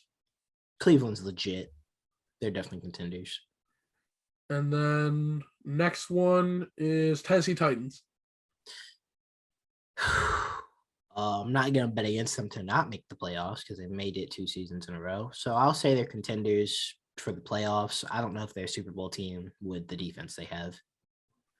I'll stick AFC Broncos. Same as the Raiders, really, but I feel like they're better suited than the Raiders because I think their defense is better. So I'm going to put them in the same boat as the Panthers and the Raiders for now. And then I'll finish off with 3 NFC teams. Los Angeles Rams. Definitely contenders. The whole NFC West is just ridiculous. And I had 49ers as well. Contenders, Pretenders. Contenders, if they stay healthy. I think this is what we saw in 2019, just to a lesser extent. And then Cowboys. Pretenders. I'm going to be honest. I haven't seen an identity, right? The first game, they couldn't run. Obviously, it was Tampa Bay. The second game, they come out, they run for like 170 yards. I'm going to need to see them be consistent with the run game and show that they can move the ball on the ground, because if it ends up being Dak having to throw the ball 30 times a game, they're not going to win doing that. So I'm going to say Pretenders, but they could prove me wrong. I think if they do get in the playoffs, it's not going to be through a wild card. It will be through winning the division. So yeah. It is always like that, but I think for me, too early to tell with them, but you never know, like you said. Now that we're done with Contenders, Pretenders, let's take a look back at last week's performances for fantasy football. You know, the top performers of last week, the leading quarterback was TB12. I believe it's the second straight week he's led for, is that right? Yeah, it should be. Yeah, Kyler Murray might have beat him the first week, but I don't know if he did or not. I believe he's been top 2 for the past 2 weeks now. And then he had a pretty good game, really. He had 5 touchdowns and then 276 yards, and he had total 39.64 fantasy points. And then the running back and top performer of the week was Derrick Henry. Derrick Henry, like we said, showed up 182 yards, 3 touchdowns, 44.7 points. And, he had a couple passes there. And honestly, we could be seeing more of this if he's in the passing game, really. Definitely with Darrington Evans out, I think there's no reason to not try. I feel like they've been shy with trying to have him catch the ball. Maybe it's because they don't want to put that extra workload on top of his carries, but I say you ride him until he breaks down. Exactly. You got to get the most out of him. Can never hurt. And then wide receiver this week, it was Cooper Kupp for the Rams. 32.3 points, 9 catches, 163 yards, 2 touchdowns. We've always, at least me and you have, we've always praised Cooper Kupp. We've always thought he's been a really good wide receiver. He's had big games before, but he's really clicked with Matt Stafford, and they've really developed a connection there where they come to the field like 2 hours early before every practice and just like work on routes, work on like what can we do to have a step above next game. And I do think bringing in Matt Stafford has helped him so much just because he never had that connection with Jared Goff. I think Cooper Kupp just gets overlooked when you look at leaders in yards after catch. Cooper Kupp does not go down on the first tackle. He is much more athletic than people give him credit for. I don't know. I'm not going to make it a race thing, but obviously I feel like people try to put him in that category with every other white receiver, just possession receiver.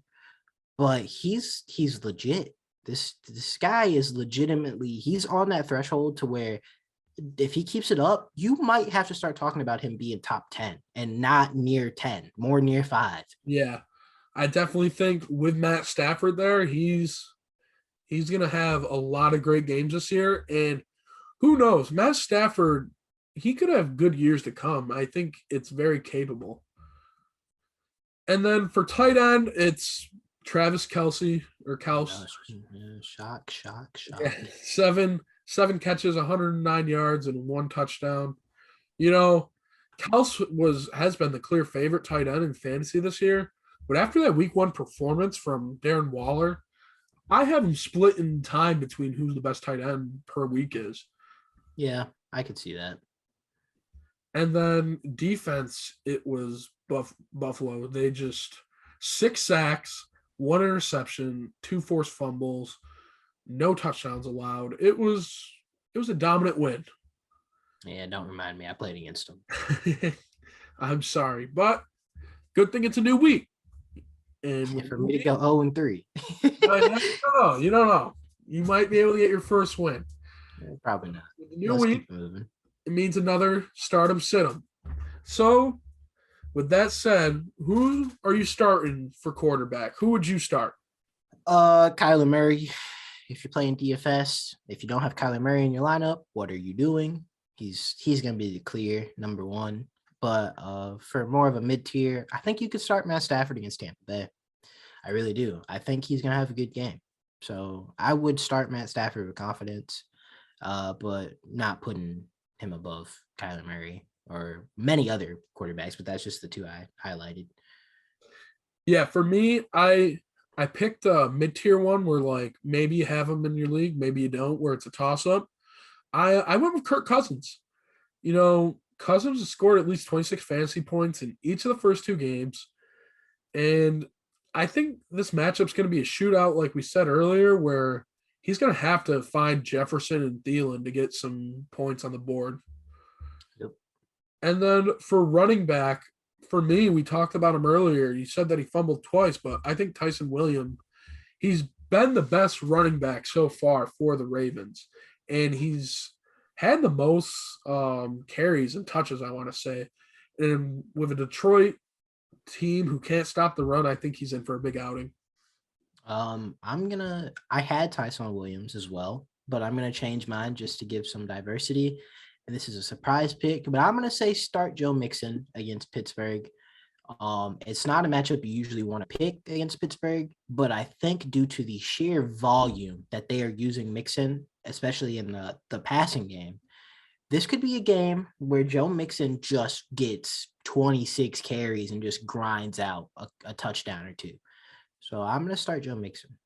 Yeah, 20 plus carries in both of the games so far. I do think I agree with you there. That could be a huge game for him. Especially with no TJ Watt.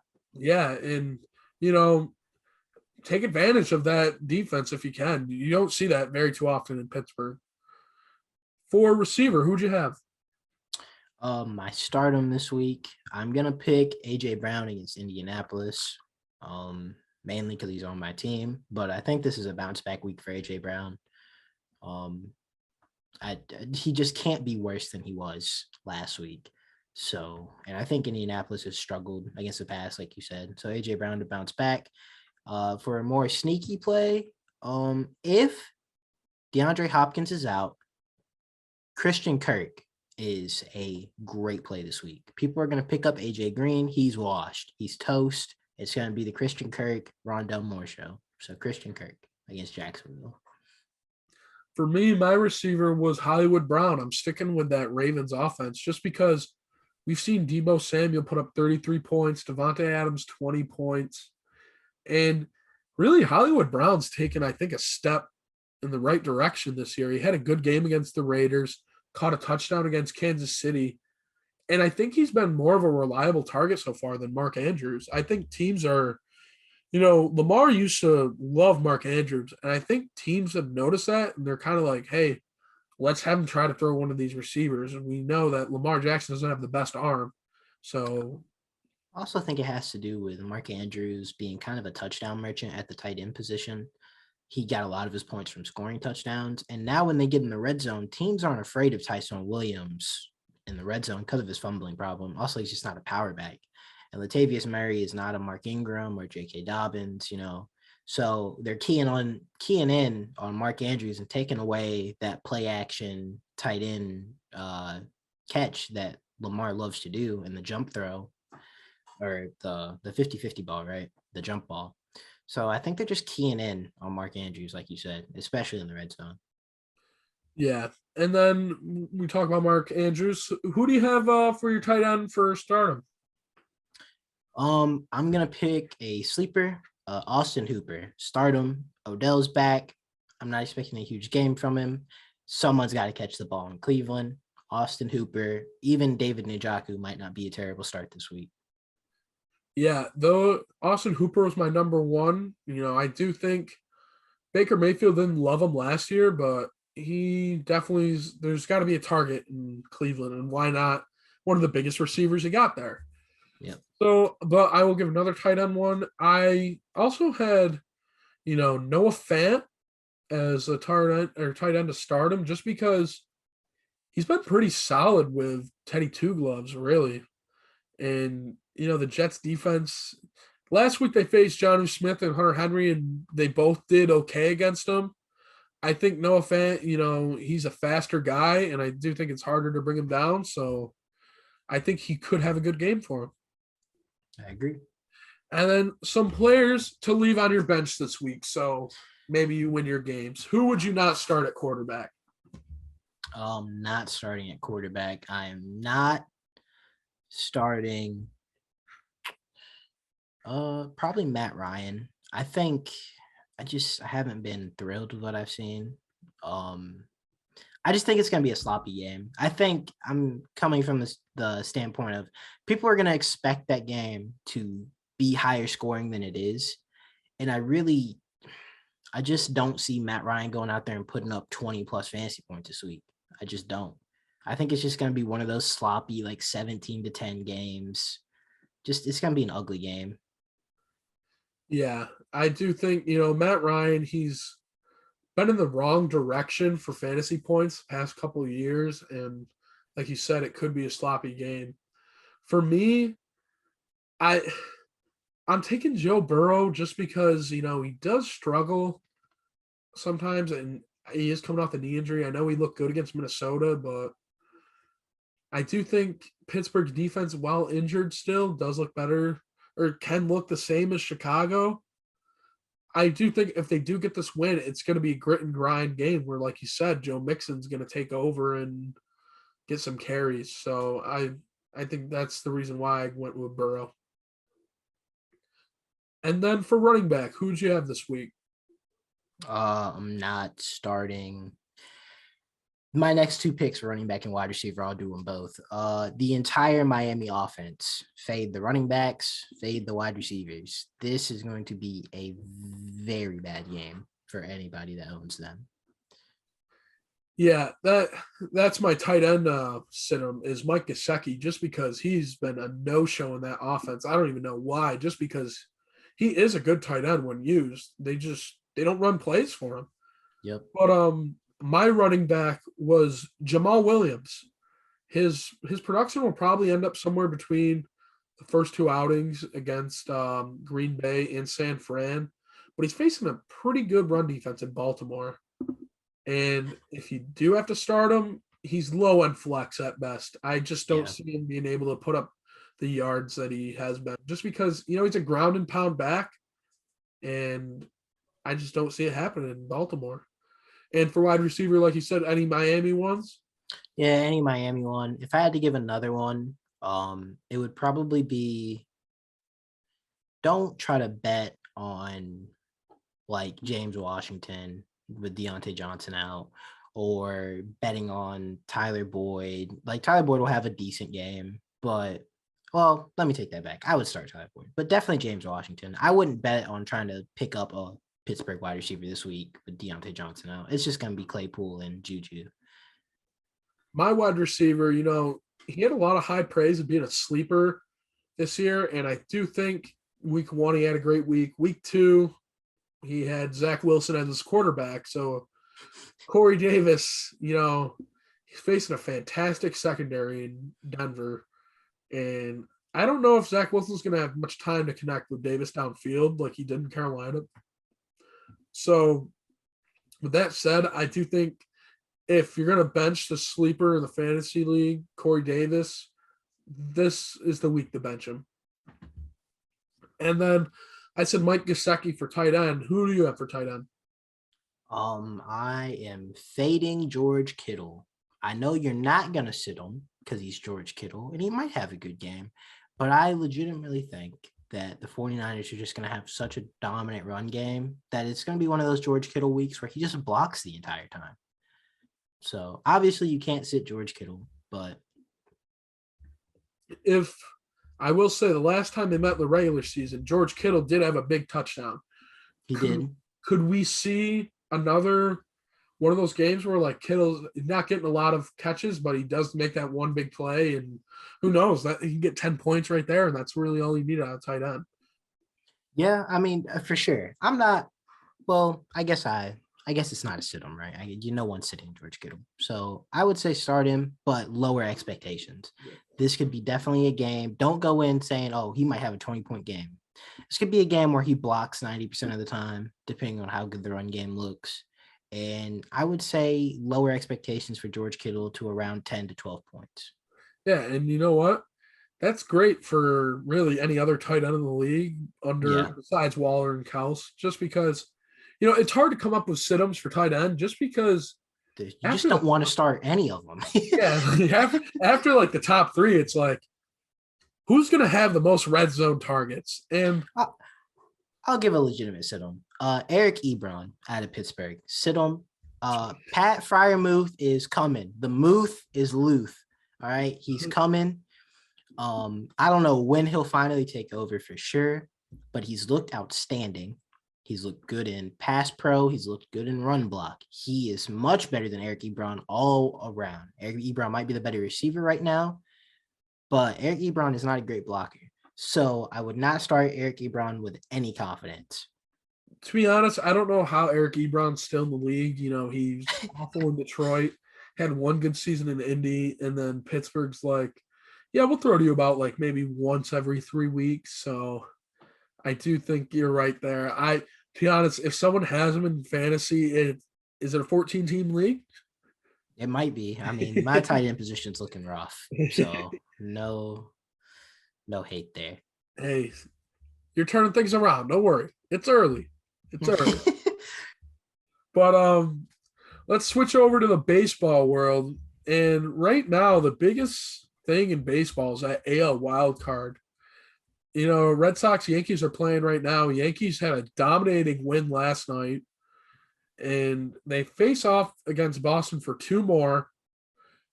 Do we see Yankees get the number 1 spot after this series? As a diehard Yankee fan, I want to say yes, but I'm going to say no. I think who's on the mound tonight for Boston? Do you know? I believe it's Pivetta. Last night it was Evaldi, and it did not go well, but it is Pivetta. I'm gonna say is Sale the Sunday night game? Not playing in the series. He starts off against the next series. All right. So I could see the Yankees sweeping here with no Sale pitching because I think this is just the time where the Yankees realize they control their own destiny. They got these 2 against Boston. They're coming off a big win last night. Then you got 3 against the Blue Jays and you got 3 against Tampa. As long as you don't let Tampa destroy you and you win 2 out of 3 against Boston and the Blue Jays, you could get the 1 seed. I don't think it'll happen. I think Boston got punched in the mouth last night. I think they're upset. I think they're going to come out pissed off. I think they're going to play much better. Could see them winning tonight. Say the Yankees take 2 out of 3. I could see the Blue Jays winning the series against them, though, because I think the Blue Jays are in the same state the Yankees are in. They're hungry, and I just think they've been better. So I think the Yankees might lose that series. And then Tampa has been the Yankees' kryptonite for the last season and a half, 2 seasons. So I'm going to say the Yankees will end up with the second wild card. I don't see Boston losing the first. I just think just because of how hard the Yankee schedule is. Yeah, you know, Boston last night, they did lose, but they're coming into the game on a 6-game win streak. So I believe it was just, you know, they were kind of tired out. I know they had a day off, but it's like when you win so many games in a row, it's like, how much longer are we going to be able to have to put up, you know, and they don't have the best pitching staff. So it's like, how much longer are we going to have to put up like over 5 runs in a game to win something? Yeah. But this Red Sox team, their offense carries them really when Chris Sale's not on the mound. Chris Sale's looked amazing when after he came back. And I do think Red Sox are going to win 1 game out of this series. I don't see them winning it just because I'm not confident in Pivetta and Rodriguez as hit or miss. So, but you never know. And I do think they hang on to the number 1 just because they end their season against Baltimore and Washington. If you're going to end a season, those are one of the 2 teams you want to face. Yeah. And then, like you said, Yankees do have a hard schedule. I do think they will edge out the Blue Jays. Blue Jays, I want to say, do have a little bit of an easier schedule than the Yankees, but that Yankees series is going to determine a lot. We've seen the Blue Jays have really big games against the Yankees, but they were playing in a minor league field, so I do think that plays a fact in it. They finish off with Minnesota, which they've lost 2 straight to Minnesota. And then they face the Yankees in Baltimore. So I think that Yankees Blue Jays series, whichever one wins that series, I think they get the number 2. I agree. The Yankees got to figure out how to beat Tampa, right? Like you can take 2 out of 3 against Boston or sweep both of these series, right? And beat the Blue Jays as well. And it's just, if you lose 3 straight to Tampa and you got the Blue Jays against Minnesota and you got the Red Sox against the Nationals, you know, those teams, playoff teams, do not lose to those teams. So the Yankees have to win that series against Tampa. If Tampa sweeps them, and everyone thinks Tampa will rest their players. Tampa will not rest their players against the Yankees when the Yankees are trying to get into the playoffs. Tampa will have their team out there because Tampa would love nothing more than to keep the Yankees out of the playoffs. You never want someone in your division making the playoffs, although like they are the 3 in the wild card. You're never just gonna like, oh, we're just gonna rest, even though it is divisional. You're always looking for divisional wins.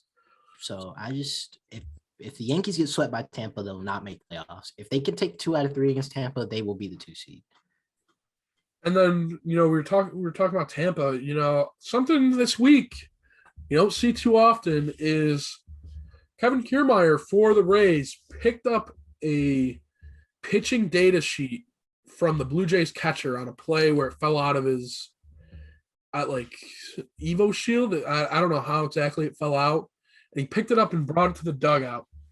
Many people are very upset about this because they feel like this is similar to Houston Astros with trash cans, just because, they have the data cards. So they know what this pitcher is looking to pitch for. You know what I mean?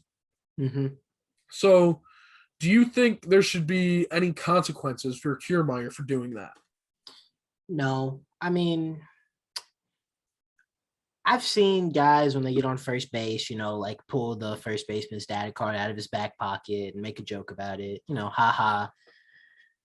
And it's just, he was wrong to bring it back to the dugout. That's where he crossed the line. He should have just given it back to the catcher or pretended, and then thrown it back to him or something. Everyone's mad because he brought it to the field coordinator of the Blue Jays or of the Tampa Bay Rays. So I understand why people think it's a big deal. I think it's a little overblown. I don't think there should be any more fallout from this. I think we should just let this slide. I don't think Kevin Kiermaier meant it in any harsh way. He was trying to get a competitive advantage, because the Rays do the same thing. Baseball teams, it's almost like they're all paranoid. They prepare the same way. You're getting the same data on everybody. So. Yeah, I agree with you that there shouldn't be any more consequences, although I didn't like some of Tampa Bay's comments after the next game. Kiermaier got plunked, and they were kind of mad about it. And I'm like, well, you should be expecting this, because people have gotten plunked for way less. Yeah. And they kind of called the Blue Jays cowards and stuff. And I'm like, I don't agree with that. And I do think, like you said, a lot of players do this as a joke, but there wasn't a lot of many innings left in the game. I can't remember the exact amount. I just think a lot of people are upset because of the whole premises of it. Yeah. I do see where they're coming from, but if it happens more than once, I'd see MLB taking a stand over it, just because then I think they do have a problem on their hand, just because then you're going to see every team start doing it, and then every team's going to complain. It's interesting to see. Yeah, I think baseball is in a weird spot where they're almost trying to play the game on paper.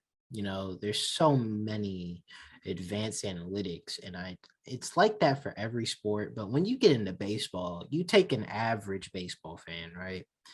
And you just read them, the advanced stats. There's just so many for every situation in baseball that happens. If it's even once a game, there's a stat for it, so they're trying to play it on paper, data cards and all this, and where to line up for the shifts and what, it's just getting ridiculous. And I agree with you. If this started happening and people were trying to get these cards and trying to find ways, when they're, trying to sneak them off the field or whatsoever, then we'd have a problem on our hands. But every team has these analytic departments that they're trying to line these players up in the perfect position, every single player, the perfect pitch or this and that. And that's kind of why baseball is just kind of dying. Yeah. Because it's being played on paper and not on the field. I do think, too, a lot of people are upset just because, the Rays have been so dominant. It's like, do you really need to take the card? And, yeah. Now I think it's water under the bridge. I don't think we'll be seeing this a lot, just because I do think teams frown upon it. But it'll be interesting to see. It also will be interesting to see next week how I believe baseball ends the regular season. Is it this week or next week? I think it's next week. I think it's next weekend. Next weekend. So, yeah, so we'll be down to the near end. So we might see, Yankees #1, Red Sox out of it, the Blue Jays too. We could see a whole new combination, really. So it'll be fun to watch. I think that's another reason why this is a big deal, is because it's so close to playoffs and the Blue Jays are trying to get a playoff spot. So I think that added some tension. But yeah, this is definitely going to be an exciting week of baseball for sure. Yeah, and really, baseball, the views go down when football starts, and I do think they might pick up a little bit. You never know. Especially tomorrow night, Sunday night baseball, Yankees, Red Sox, both of them potentially in wild card spots. It might be the most viewed baseball game of the season. Yeah, just because, really, if you think about it, that's probably the biggest rivalry in sports. Yep. So I think, like you said, views are going to be up for this one, and I think it's at the perfect time. I think, this Yankees Red Sox series, I think it's going to be some of the best baseball of the year. Yep, I agree. That is it for today, really. Jordan, I thank you so much for coming on today. It was my pleasure having you.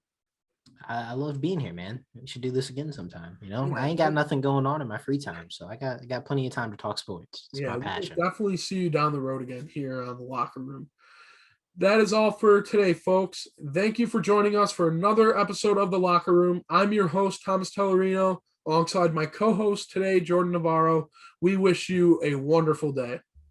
Bye. Bye.